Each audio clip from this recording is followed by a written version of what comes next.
बिस्मिल्लाहिर्रहमानिर्रहीम। क्लास 11 के math according new book के मुताबिक हम कर रहे हैं। चैप्टर नंबर 2 हमने स्टार्ट किया हुआ है। इसकी exercise 2.2 question number 1 previous video में हम कंप्लीट कर चुके हैं। आज लेक्चर में हम इसका क्वेश्चन नंबर 2 स्टार्ट करते हैं। क्वेश्चन नंबर 2 बिल्कुल सेम पैटर्न पर है जैसे क्वेश्चन नंबर 1 था, लेकिन यहाँ पर 3x3 का ऑर्डर हमसे पूछा जाएगा। स्टार्ट करते हैं, बगैर टाइम जाएगी क्वेश्चन को।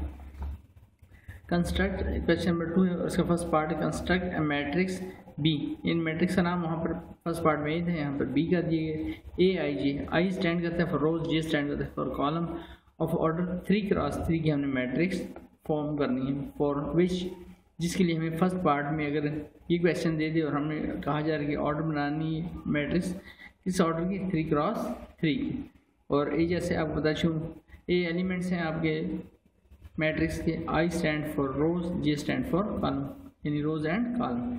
तो अभी यहाँ पर हमें वैल्यू गिवन है बी आई जे, पहली वैल्यू की गिवन है यहाँ पर बी आई जे। यहाँ पर भी आप लिख सकते हैं इसको बी आई जे अगर चाहें तो। यहाँ पर ए भी रहने तब भी सही है, और अगर यहाँ इसको बी आई जे कर लें तब भी इसको कोई इशू नहीं। स्टार्ट करते हैं। B I J I square minus J divide by 3। अब मैं पहले आपको 3x3 की मैट्रिक्स बना दूँ इस एलिमेंट बी के साथ। तो वैल्यू क्या होगी, B11 होगी, first row first column, first row second column, first row and third column, B11 B12 B13, फिर B21 second row first column, second row B22 means second row second column, B23 second row third column, third row first column, third row second column, third row third column. ये column होते हैं और ये horizontal रोज होती हैं और vertical column होते हैं। तो इस तरह से अब देखिए इसमें कितनी रोज आ रही हैं, 3 रोज हैं, कॉलम में कितने हैं 3। तो हमने 3x3 की मैट्रिक्स बनानी, लेकिन खुद से कोई वैल्यू नहीं लिखनी, इसमें हम वैल्यूज प्लॉट करेंगे एंड देन इस क्वेश्चन हमारे पास मैट्रिक्स मिल जाएगी। तो पहली वैल्यू जैसे आप देख रहे हैं, पहला एलिमेंट हमारे पास क्या है B11, यानी पहली वैल्यू मैंने आपको पहले बता चुका हूँ, ये आई स्टैंड करता है for rows and J stand for column. तो मैं B11 फाइंड करता हूँ, तो आई की जगह पर 1 रखूँगा, 1 के ऊपर क्या आ रहा है स्क्वायर, माइनस जे की जगह भी 1 रखूँगा क्योंकि B11 फाइंड कर रहा हूँ डिवाइड बाई 3। तो 1 का स्क्वायर 1, -1 डिवाइड बाई 3, 1 - 1 0 हो जाएगा। डिवाइजन में कुछ भी लिखा ऊपर 0 हो तो रिजल्ट क्या हो जाएगा 0। B11 की वैल्यू क्या आ गई 0।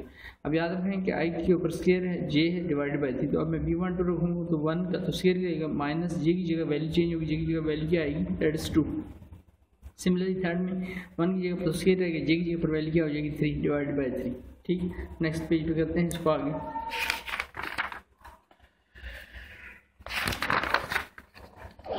जैसे मैंने आपको अभी एक्सप्लेन किया था, देखिए B12 तो 1 का स्क्वायर रहेगा, -2 डिवाइड बाई 3 तो 1 का स्क्वायर 1, -2 डिवाइड बाई 3 तो 1 - 2 -1 बाई 3। आगे B13 1 का स्क्वायर हो जाएगा -3 डिवाइड बाई 3, कोई जे चेंज हो रहा है तो 1 - 3 -2 बाई 3।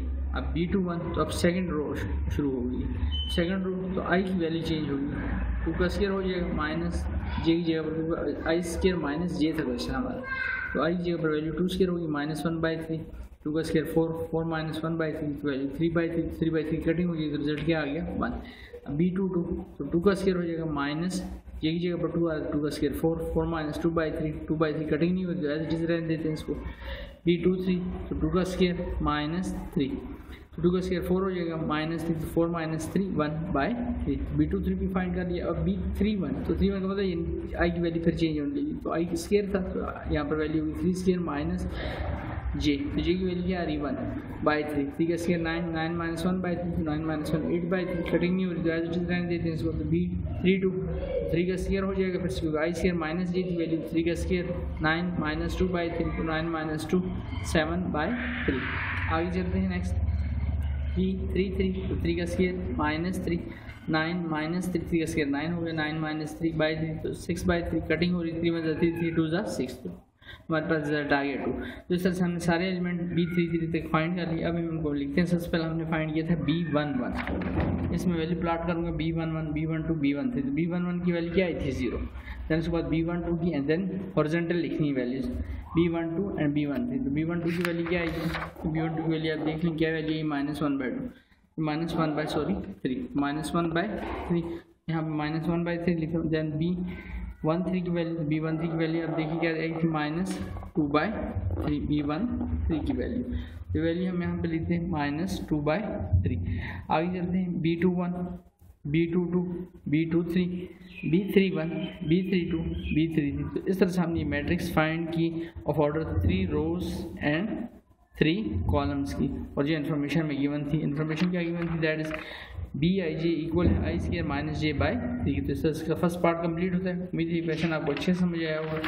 अब कुछ चीज़ क्लियर ना हुई तो कमेंट करके दोबारा से पूछ सकते हैं। सेकंड पार्ट पर आता हूँ अगर टाइम जाएगी। सेकंड पार्ट में लिखे BIJ यानी I stand for rows, J stand for column. तो आई स्क्वायर है minus J square by 2i है, याद रखिए 2i भी लिखा हुआ है, इसका ध्यान रखिए।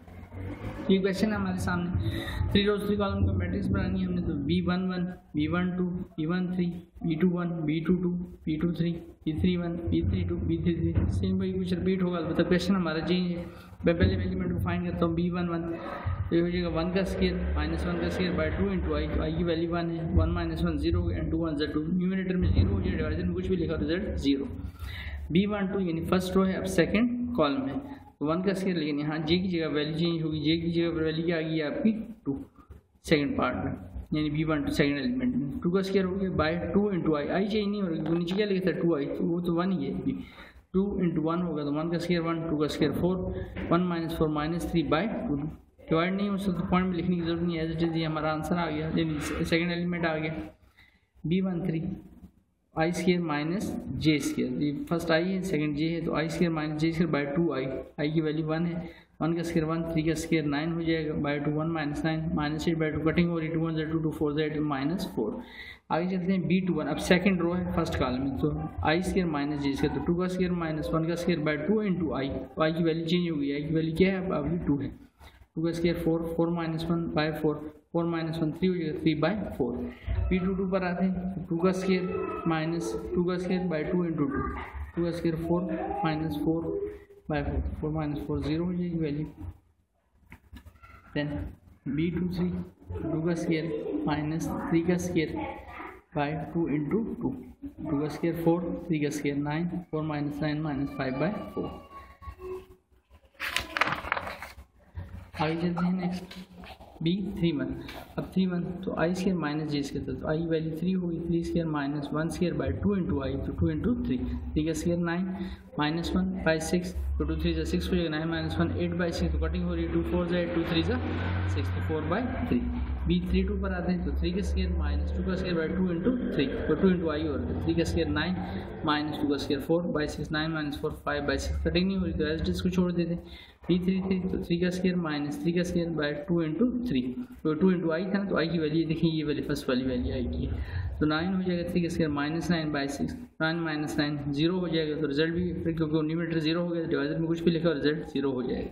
हम सारी वैल्यूज कंप्लीट कर लें, तो ये मैंने B11 की वैल्यू लिखी, B12 की, B13 की, B21 की, B22 की, B23 की, B31 की, B32 की, B33 की। तो इस तरह फिर हमने एक मैट्रिक्स कंप्लीट की of order 3 rows and 3 column की।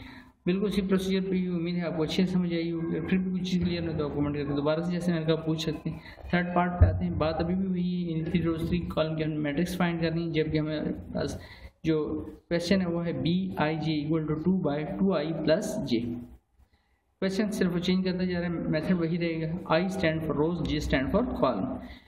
अब बी की मैट्रिक्स पर मैं लिख दूँ आपके लिए ताकि आप आसानी रहे, एलिमेंट कैसे करना है, B11 first row first column, B12 first row second column, B13 first row third column. अब सेकंड रो स्टार्ट होगी तो B21 2 फिक्स हो जाएगा, 2-1 second row first column, 2-3 second row 2-2 second row second column, 2-3 second row third column, 3-1 तो third row first column, 3-2 third row second column, 3-3 third row third column. अब इसके मुताबिक find करते हैं, तो B11 ऊपर तो 2 है, उसमें तो आई जी आ ही नहीं रहा, 2i, तो आई की वैल्यू भी इस वक्त 1 है और जे की वैल्यू 1 है, अलबत्ता 2i के साथ मल्टीप्लाई होता है, 2 1 2 प्लस 1, 2 1 2 हो जाएगा प्लस 1, 2 प्लस 1 3, 2/3 कटिंग नहीं हो रही तो एज इट इज को छोड़ते हैं। B11 आ गया, B12 पे आता हूँ, B12 2/2i प्लस जे लिखा तो आई तो नहीं चेंज हो रहा, 1 ही रहेगी वैल्यू, फर्स्ट रो ही, 2 1 2 प्लस 2, तो रिजल्ट हमारे पास क्या बनता है 2 प्लस 2 4 हो जाएगी वैल्यू, 2/4 कटिंग हो रही, 2 1 2 2 4 तो 1/2,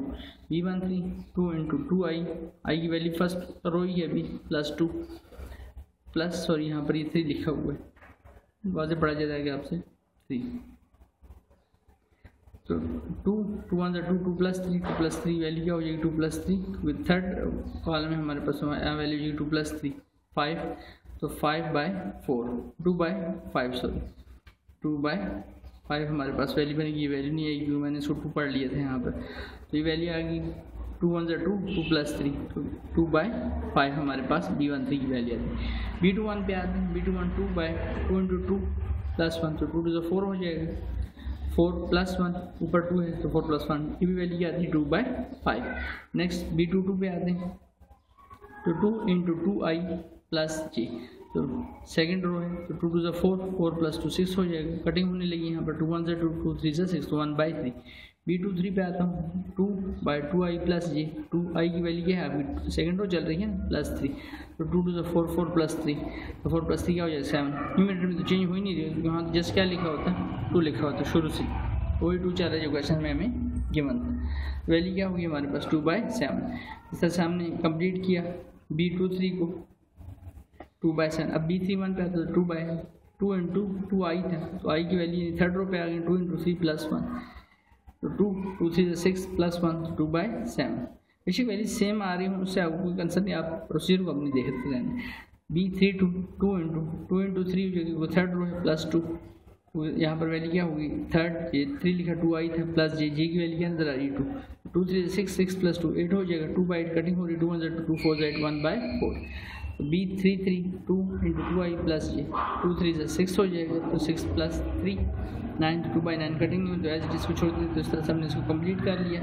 अब हमने इसको लिखना है, तो इसको लिखते हैं B11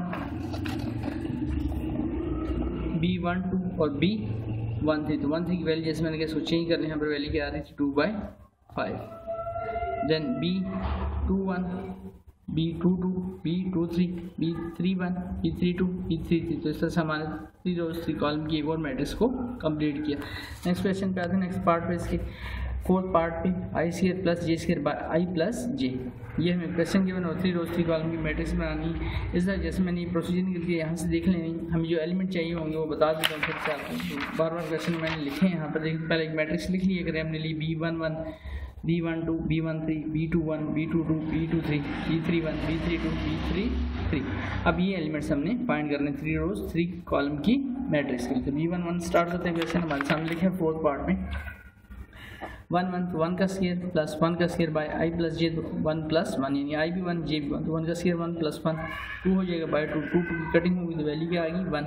अब B12 1 का स्क्वायर प्लस 2 का स्क्वायर, तो i + j, तो i की वैल्यू तो 1 है बट j की वैल्यू क्या होगी 2, तो 1 + 2 1 का स्क्वायर 1 2 का स्क्वायर 4 1 + 2 3 4 + 1 5/3 कटिंग नहीं हो रही, एज इट इज छोड़ देते हैं। B13 1 का स्क्वायर प्लस 3 का स्क्वायर, तो 1 + 3 1 का स्क्वायर तो 1 रहेगा, 3 का 9 1 + 3 4 9 + 1 10 10/4 कटिंग हो रही है, 2 5 से 10 2 2 से 4 तो 5/2। देन अब B21 पे आता हूँ, तो i² + j² था, तो 2 का स्क्वायर प्लस 1 का स्क्वायर बाय 2 + 1 2 का स्क्वायर 4 1 का स्क्वायर 1 2 + 1 3 4 + 1 5/3। B22 2 का स्क्वायर प्लस 2 का स्क्वायर बाय 2 + 2 2 का स्क्वायर 4 2 का स्क्वायर 4/4 4 + 4 8 हो जाएगा बाय 4 4 1 से 4 4 2 से 8। B23 पे आते हैं, 2 का स्क्वायर प्लस 3 का स्क्वायर बाय 2 + 3 2 का स्क्वायर 4 3 का स्क्वायर 9 2 + 3 5 9 + 4 13/5। B31 पे आते हैं, B31 तो हमारे पास वैल्यू 3 का स्क्वायर प्लस 1 का स्क्वायर बाय 3 + 1 3 का स्क्वायर 9 3 का स्क्वायर 1 ही रहेगा, 3 + 1 4 9 + 1 10/4 कटिंग 2 5 से 10 2 2 से 4। B32 पर 3 का स्क्वायर प्लस 2 का स्क्वायर बाय 3 + 2 3 का स्क्वायर 9 2 का स्क्वायर 4 3 + 2 5 9 + 4 13/5। B33 पर आते हैं, 3 का स्क्वायर प्लस 3 का स्क्वायर बाय 3 + 3 3 का स्क्वायर 9 3 का स्क्वायर 9 3 + 3 6 9 + 9 18 18/6 6 1 से 6 6 3 से 18, तो हमारे पास रिजल्ट आ गया। अब इन एलिमेंट्स को लिखते हैं उसी तरतीब पर जिस पर हमने इनको फाइंड किया। B11 का रिजल्ट है, B12 का रिजल्ट है, B13 का रिजल्ट है, B21 का रिजल्ट, B22 का रिजल्ट, B23 का रिजल्ट, B31 का, B32 का और B33 का लास्ट रिजल्ट। तो इस तरह से हमने मैट्रिक्स कंप्लीट की ऑफ ऑर्डर 3x3 की, जिसके साथ ही हमारा क्वेश्चन नंबर 2 मुकम्मल हो जाता है। उम्मीद है क्वेश्चन आपको अच्छे से समझ आएगा होगा, फिर कुछ चीज़ क्लियर ना हुई जैसे मैं पहले भी कह चुका हूँ आप कमेंट करके दोबारा से पूछ सकते हैं। नेक्स्ट क्वेश्चन पे आते हैं, इसके बाद क्वेश्चन नंबर 3 पर। क्वेश्चन नंबर 3 इंतहाई आसान क्वेश्चन, खाली थोड़ा समझ के आपने करना है। इफ़ एक मैट्रिक्स गिवन है ए, एक मैट्रिक्स हमें गिवन है बी, और दोनों का जो ऑर्डर है वो 3x3 देख सकते हैं। 3 रोज हैं और 3 कॉलम्स हैं। आपको कहा जा रहा है देन फाइंड मैट्रिक्स सी, एक मैट्रिक्स सी आप फाइंड करके दें such that a plus B plus C equal to 0, यानी कंडीशन आपको गिवन है। हम सोल्यूशन स्टार्ट करते हैं। गिवन हमें क्या गिवन है, a plus B plus C equal to 0। Find हमने क्या कर रहे हैं, मैट्रिक्स सी हमने फाइंड करनी है। तो सी को मैं लेफ्ट हैंड साइड पे छोड़ दूँ, बाकी दोनों मैट्रिक्स को प्लस a लिखा हुआ है इधर लेफ्ट राइट हैंड साइड पे आएगी तो वैल्यू क्या हो जाएगी माइनस, प्लस बी लिखा राइट हैंड साइड पे आएगा तो माइनस होगी वैल्यू। अब इन दोनों से माइनस साइन कॉमन लेता हूँ और इसके देख स्क्वायर ब्रैकेट डाल देता हूँ। ये मैट्रिक्स नहीं स्क्वायर ब्रैकेट डालिए, माइनस साइन, या आप करके ब्रैकेट भी डाल सकते हैं। माइनस साइन कॉमन ले लिए, a प्लस बी होगी। अब ए मैट्रिक्स की वैल्यू लिखते तो ए मैट्रिक्स की वैल्यू क्या है हमारे पास, ये सारी ए मैट्रिक्स की वैल्यू है।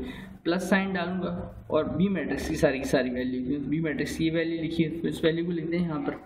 बाहर क्या आ रहा है इसके माइनस साइन, तो इसी वजह से मैंने एक बड़ी स्क्वायर ब्रैकेट डाल ली। स्क्वायर ब्रैकेट से आप कंफ्यूज हो गए मैट्रिक्स में स्क्वायर ब्रैकेट में, तो मैंने इस वजह से करली ब्रैकेट बड़ी सी डाल दी और बाहर माइनस साइन इक्वल टू सी के। तो ये मैट्रिक्स की वैल्यू क्या थी, मैट्रिक्स की वैल्यू थी 3 - 1 और साथ में 2 0 6 एंड 1 -1 0 एंड 3। तो ये वैल्यू मैंने यहाँ पे लिख दी सारी की सारी। प्लस साइन तो माइनस कॉमन लीजिएगा, प्लस बी, बी मैट्रिक्स की वैल्यू 2 1 7 0 2 -1 -3 4 और लास्ट वैल्यू आपकी 2 है।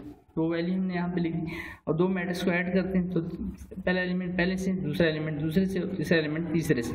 पहला एलिमेंट दूसरे होगा दूसरे उससे, दूसरा एलिमेंट दूसरे, तीसरा एलिमेंट तीसरे से, थर्ड होगा फर्स्ट एलिमेंट फर्स्ट से, सेकंड एलिमेंट सेकंड से और लास्ट एलिमेंट से ऐड होगा। तो यही यहाँ पर मैंने किया 3 + 2 -1 + 1 2 + 7 0 + 0 6 + 2 1 प्लस और ब्रैकेट में उसका चूँकि माइनस आता है तो ब्रैकेट में उसका माइनस मैंने लिख दिया। -1 यहाँ पर भी यही काम किया, प्लस -3 0 + 4 और 3 + 2।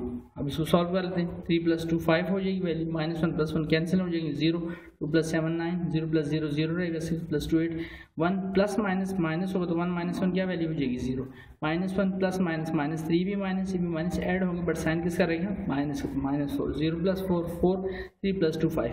अब बाहर इसका सी मैट्रिक्स की वैल्यू तो आगे लिखे थे हम, ये बड़ी ब्रैकेट मैंने डाल दी करली ब्रैकेट या स्क्वायर ब्रैकेट। अब इसको अगर हटाओ बाहर माइनस साइन आया तो माइनस साइन को मैं मूव कर देता हूँ ब्रैकेट के अंदर स्क्वायर मैट्रिक्स के अंदर, तो हर वैल्यू के साथ जाके मल्टीप्लाई हो जाएगी। तो प्लस की वैल्यू जो माइनस हो जाएंगी और माइनस की वैल्यूज क्या हो जाएंगी प्लस हो जाएंगी। यही काम मैंने यहाँ पर किया। देखिए ये वैल्यू प्लस की थी, माइनस होगी 0 -0 नहीं होगा, 0 जस्ट 0 ही रहेगा। ये वैल्यू अभी माइनस होगी 0, ये वैल्यू माइनस होगी 0 0 ही रहेगा। ये वैल्यू माइनस की थी, देखिए -4 लिखा था, जैसे माइनस आया था ये प्लस होगी, ये वैल्यू माइनस होगी और ये वैल्यू भी माइनस आएगी। हमारे पास कौन सी मैट्रिक्स आ गई, सी मैट्रिक्स। क्या हमने फाइंड करना था, then find the matrix C such that a + b + c = 0। Question number 3 इस तरह से हमने कंप्लीट किया। ये साथ ही इसके बाद क्वेश्चन नंबर 5 स्टार्ट कर रहा हूँ आपके सर। क्वेश्चन नंबर 4 क्योंकि क्वेश्चन नंबर 4 की अलग से वीडियो बनाएंगे, उसके काफ़ी सारे पार्ट्स हैं और काफ़ी इंपॉर्टेंट पार्ट्स हैं, वो इसमें कवर होना है इस वीडियो में। और वीडियो भी बड़ी हो जाएगी तो उससे ज़्यादा बड़ी हो जाएगी वीडियो, तो उसकी जगह मैंने क्वेश्चन नंबर 5 भी काफ़ी इंपॉर्टेंट है, इसको साथ अटैच कर दिया इस वीडियो में। 4 अलग से इंशाल्लाह उसकी अलग से वीडियो बनाता हूँ। क्वेश्चन नंबर 5, इफ़ x, ये हमारे पास एक मैट्रिक है 3x3 ऑर्डर की, 3 रोज नजर आ रही है 3 column, then prove that x² - 4x - 5i = 0। ये हमें एक कंडीशन गिवन है इक्वल टू 0 के। तो आप देख रहे हैं आप कंडीशन में ये प्रूव कर रहे हैं इक्वल टू 0 के। मैं सोल्यूशन स्टार्ट करता हूँ। ये लेफ्ट हैंड साइड है, ये राइट हैंड साइड, मैं इसकी लेफ्ट हैंड साइड लेता हूँ और प्रूव करूँगा इक्वल टू इसको right hand side. Left hand side x² - 4x - 5i, इस सारी इक्वेशन को मैंने सिर्फ लेफ्ट हैंड साइड ली, इसको मैंने इक्वेशन a का नाम दे दिया यहाँ पर। अब x² आप पहले देख रहे हैं इसको पार्शियल यानी पार्ट्स में मैं अलग करूँगा, फिर इसको इकट्ठा जो वैल्यूज आ जाएंगी वो सारी इस इक्वेशन में डाल दूँगा। x² पहले फाइंड करना है, तो x की वैल्यू क्या बने हमें, ये मैट्रिक्स है 1 2 2 2 1 2 2 2 2। तो मैंने गिवन आल्सो गिवन ये x मैट्रिक्स गिवन थी। अगर मैंने x² फाइंड करना है तो उसका मतलब x.x यानी x को मल्टीप्लाई करना पड़ेगा x, और ये सबसे इसका इंपॉर्टेंट हिस्सा है। तो x की वैल्यू लिखी मैंने, ये मैट्रिक्स लिखी, डॉट डाल के इसी मैट्रिक्स को इसी मैट्रिक्स से क्या कर देना है मल्टीप्लिकेशन। आपने मैट्रिक्स की याद रखनी है, चैप्टर नंबर 1 में और 9th क्लास में आपने इसको किया होगा, और अगर आपको जहन से उतरी हुई तो मैं दोबारा इसको रिपीट करता हूँ। इसकी मल्टीप्लिकेशन इस तरह होती है कि first row into first column, first row into second column and first row into third column. देखिए इसको स्टार्ट मल्टीप्लाई करता हूँ, 1 1 सा क्या हो जाएगा, 1 1 सा 1, ये मैंने लिख दिया, 2 2 सा 4, 2 2 सा 4, first row into first column. अभी थोड़ा गैप देना है और उसके बाद first row into second column, 1 2 सा 2, 2 1 सा 2, 2 2 ज़ा 4। अब first row into third column, थोड़ा गैप देखिए, 1 2 ज़ा 2, 2 2 ज़ा 4, 2 1 ज़ा 2। अब सेकेंड रो पे आते हैं, सारा प्रोसीजर रिपीट होगा, second row into first column, 2 1 ज़ा 2, 1 2 ज़ा 2, 2 2 ज़ा 4। अब second row into second column, 2 2 ज़ा 4, 1 1 ज़ा 1 एंड 2 2 ज़ा 4। दरम्यान में साइन किसका आ जाएगा, प्लस के, को मैं डायरेक्ट मल्टीप्लाई कर रहा हूँ। अब थोड़ा सा गैप दें, second row into third column, 2 2 ज़ा 4, 1 2 ज़ा 2, 2 1 ज़ा 2। Last third row into first column, 2 1 ज़ा 2, 2 2 ज़ा 4 एंड 1 2 ज़ा 2। थोड़ा सा गैप दें, second row into second column, sorry third row into second column, 2 2 ज़ा 4, 2 1 ज़ा 2, 1 2 ज़ा 2। Third row into third column, 2 2 ज़ा 4, 2 2 ज़ा 4 एंड 1 1 ज़ा 1। अब इनको एक्यूमुलेट कर लेते हैं, 4 + 4 8 + 1 9 हो जाएगा, 4 + 2 6 + 2 8 हो जाएगा, 4 + 2 6 + 2 8 हो जाएगा, 4 + 2 6 + 2 8 हो जाएगा, 4 + 4 8 + 1 9 हो जाएगा, 4 + 2 6 + 2 8 हो जाएगा, 2 + 4 6 + 2 8 हो जाएगा, 4 + 2 6 + 2 8 हो जाएगा, 4 + 4 8 + 1 9 हो जाएगा। और इसकी एडिशन में आएगा दी, और एक्स मल्टीप्लाई जब एक्स से होगा तो क्या हो जाएगा, एक्स का स्केयर आ जाएगा। और मेरी जो इक्वेशन की पहला हिस्सा है वो मैंने फाइंड कर लिया, यानी एक्स स्केयर, और यही सबसे इंपॉर्टेंट हिस्सा था इसका। तो एक्स की वैल्यू मैंने जैसे एक्यूमुलेट कर ली थी, और उसको रोमन काउंटिंग मैंने मान लिख दिया। ना अब दूसरा काम क्या करता है, इक्वेशन में आगे क्या लिखा था, माइनस साइन को छोड़ दें, इसलिए आप खाली इसकी वैल्यू देखिए आगे क्या लिखा था, 4x माइनस साइन, जैसे मैंने कहा थोड़ी देर छोड़ दें 4x, तो मतलब एक्स की वैल्यू, एक्स तो मैट्रिक्स ये लिखे, इसको किससे मल्टीप्लाई करना है, 4 से। तो अब हम करते हैं यहाँ पर ये स्टेप। नाउ 4x लिखता हूँ तो 4 लेता हूँ, और एक्स मैट्रिक्स को दोबारा लिखता हूँ। एक्स कौन सी मैट्रिक्स जो क्वेश्चन में गिवन थी, इसी मैट्रिक्स का सारा काम है। ये मैट्रिक्स लिखी, अब इसको 4 से मल्टीप्लाई कर देते हैं, क्वेश्चन में गिवन मैट्रिक्स है। तो 4 मैंने बाहर लिख दिया, और इस मैट्रिक को अब हर वैल्यू को इंडिविजुअली मल्टीप्लाई करूँगा, 4 1 ज़ा 4, 4 2 ज़ा 8, 4 2 ज़ा 8। अभी first row into first column नहीं, क्योंकि मैट्रिक्स मल्टीप्लाई नहीं हो रही, एक एलिमेंट बाहर से मल्टीप्लाई हो रहा है। तो मैट्रिक्स अप्लाई में फर्स्ट रो कॉलम वाला जो भी हम प्रोसीजर हो तब होगा, बस सिंपल मल्टीप्लाई कर रहे हैं एलिमेंट से लेते, तो कोई प्लस वगैरह भी नहीं करना। 4 2 ज़ा 8, 4 1 ज़ा 4, 4 2 ज़ा 8, 4 2 ज़ा 8, 4 2 ज़ा 8 एंड 4 1 ज़ा 4। तो इसको रोमन काउंटिंग मैंने 2 कह दिया। आखिरी पर आते हैं, आगे लिखा है दोबारा से -5i। आई याद रखिए, आइडेंटिटी मैट्रिक्स कहते हैं ऐसी मैट्रिक्स जिसके डायगोनल पर क्या होता है 1 1। आइडेंटिटी मैट्रिक्स उसकी भी हो सकती है, 2 रोज की हो सकती है, यानी 0 1, ये डायगोनल है इसका। और 3 की भी हो सकती है। 3 की कौन सी होगी, 1 0 0 0 1 0 0 0 1। ये जो हिस्सा है इसका, ये इसका क्या कहलाता है, इसका डायगोनल कहलाता है। अब चूंकि हमारी जो मैट्रिक्स थी वो किसकी थी, ऑर्डर 3 की थी, तो मैंने आइडेंटिटी यूज़ करनी, वो I2 नहीं यूज़ करनी, बल्कि कौन सी यूज़ करूँगा, I3। उसी तरह से आइडेंटिटी यूज़ करूँगा, किस तरह की मैट्रिक्स थी। यहाँ पर 5i लिखते हैं, तो 5i मैंने आपको बता दी कि ऐसी मैट्रिक्स जिसके डायगोनल पर 1 1 होते हैं, उसके ऊपर भी उसके नीचे 3 0 होते हैं, ये I3 कहलाती है मैथ में। लेकिन यहाँ पर चूँकि i लिखा है तो उससे आप ये i पढ़ेंगे। और I2 क्यों नहीं लिखी, क्योंकि आपको क्वेश्चन में जो मैट्रिक्स यूज़ हो रही है वो कौन सी मैट्रिक्स है, ऑर्डर 3, तो इसलिए हमने भी I3 की मैट्रिक्स को यूज़ किया, इसको सॉल्व कर दीजिए। तो 5i लिखा था, तो 5 और आइडेंटिटी मैट्रिक्स याद रखिए आपने, 1 0 0 0 1 0 0 0 1। ये डायगोनल है, और डायगोनल के ऊपर भी 3 0 होंगे, और डायगोनल के नीचे भी 3 0 होंगे। मल्टीप्लाई कर ले सिंपल उसी तरह जैसे यहाँ पर मल्टीप्लाई किया था। 5 1 ज़ा 5, 5 इंटू 0 0 होगा, 5 इंटू 0 0, 5 इंटू 0 0, 5 1 ज़ा 5, 5 इंटू 0 0, 5 इंटू 0 0, 5 इंटू 0 0, 5 1 ज़ा 5। ये हमारे पास ये वैल्यू आ गई इसके डायगोनल पर। आगे चलते हैं, देन उसके बाद इसको रोमन काउंटिंग मैंने 3 कह दिया। अब पुटिंग 1 2 एंड 3, जो 3 इक्वेशनें आई हैं हमारे पास, 3 इक्वेशनें हमारे पास जो आई हैं रोमन काउंटिंग में, 1 2 और 3, ये तीनों इक्वेशन हम पुटिंग 1 2 3 इन इक्वेशन, कौन सी इक्वेशन जिसको हमने एक आता वहाँ पर डाल लेते हैं, x² -4x -5i। कौन सी इक्वेशन थी, इस इक्वेशन की बात कर रहा हूँ जिसको हमने लेफ्ट हैंड साइड ली थी, x² -4x -5i, ये वाली इस इक्वेशन में डाल रहे हैं। इस इक्वेशन मैंने लिख दी है साथ में आपकी आसानी के लिए, x² -4x -5। तो x² की वैल्यू क्या आई थी, सबसे पहले टॉप पे x² की वैल्यू इक्वेशन 1 की सोर्स में मौजूद है। आगे लिखे माइनस साइन 4i लिखा था 4x, 4x की वैल्यू क्या बनी, ये वैल्यू बनी है नंबर 2 पे 4x की। फिर उसके बाद -5i की ये वैल्यू भी आपके सामने बनी। माइनस साइन लिखूंगा, 5i नहीं लिखूंगा, 5i की वैल्यू मैंने लिख दी है यहाँ पर। ये x² की वैल्यू माइनस साइन 4x की वैल्यू लिखी, और ये वैल्यू आपने 5i की लिख दी। अब आप देख रहे हैं तीनों मैट्रिक्स एक ऑर्डर में है, और तीनों मैट्रिक्स आपस में माइनस हो रही है। तो 9 फर्स्ट एलिमेंट फर्स्ट से, सेकंड से, थर्ड से माइनस होगा, 9 -4 -5, ये पहली वैल्यू होगी क्या, ठीक है, देखते जाए यहाँ पर 9 माइनस 4 माइनस 5, दूसरी वैल्यू 8 माइनस साइन 8 और आगे वैल्यू क्या लिखी -0, वैल्यू क्या हो जाएगी 8 माइनस 0। थर्ड वैल्यू पे आता हूँ तो वैल्यू 8 माइनस 0, तो वो वैल्यू भी 8 माइनस 0। नेक्स्ट सेकंड रो पे आते हैं 8 माइनस 8 और -0, तो 8 माइनस 0। आगे चलते हैं फर्दर, नेक्स्ट पे आते हैं यहाँ पर तो 8 माइनस 4 सॉरी यहाँ पर वैल्यू लिखी 9 माइनस 4 माइनस 5, यहाँ पर देखिए 9 माइनस 4 माइनस 5। लास्ट वैल्यू पे आता है तो 8 माइनस ये लिखा हुआ है 8 माइनस 0, ये हमने वैल्यू लिखी। नेक्स्ट वैल्यू पे आता हूँ 8 माइनस 0, तो 8 माइनस 0। आगे चलते हैं 8 माइनस 0, दोबारा से 8 minus 0, and then 9 minus 4 minus 5, तो 9 माइनस 4 माइनस 5। अब इन वैल्यूज को सॉल्व कर देता हूँ, -4 -5 ऐड होंगे आपस में, साइन नेगेटिव करेगा तो +9 -9 कैंसिल हो जाएंगे। 8 माइनस 8 0, आगे 0 लिखा हुआ है, 8 माइनस 8 0, ये भी 0 हो जाएगी, 8 माइनस 8 0 हो गई, आगे भी 0 है। 9 देखिए यहाँ पर -5 -4 ऐड होंगे बट -9 और ये +9 क्योंकि यहाँ कोई साइन नहीं आता तो वैल्यू भी 0 हो जाएगी। 8 माइनस 8 0, 8 माइनस 8 0, 8 माइनस 8 0, यहाँ पर फिर -5 -4 ऐड होंगे -9 और ये तरफ साइन कोई नहीं आता तो +9 है। 9 माइनस 9 0, तो हमारे पास कौन सी मैट्रिक्स आ गई, सारी मैट्रिक्स में कोई भी एलिमेंट में कोई वैल्यू नहीं आ रही, तो सारी मैट्रिक्स क्या होगी, 0 मैट्रिक्स होगी या नल मैट्रिक्स होगी। तो इसलिए हम क्या लिख सकते हैं =0। तो हमने क्या प्रूव करना था, यानी x² - 4x - 5i = 0। तो हमने लेफ्ट हैंड साइड ली और क्वेश्चन की कौन साइड हमारे पास आ गई, राइट हैंड साइड। उम्मीद है ये क्वेश्चन आपको अच्छे से समझ आया होगा। अगर कुछ भी चीज़ क्लियर ना हो तो आप कमेंट करके दोबारा से पूछ सकते हैं, और वीडियो आपको अच्छी लगी हो और क्वेश्चन आपको समझ आए हो तो चैनल को सब्सक्राइब करें ताकि आने वाली वीडियोज़ की नोटिफिकेशन आप लोगों को बर वक्त मिल सके। शुक्रिया।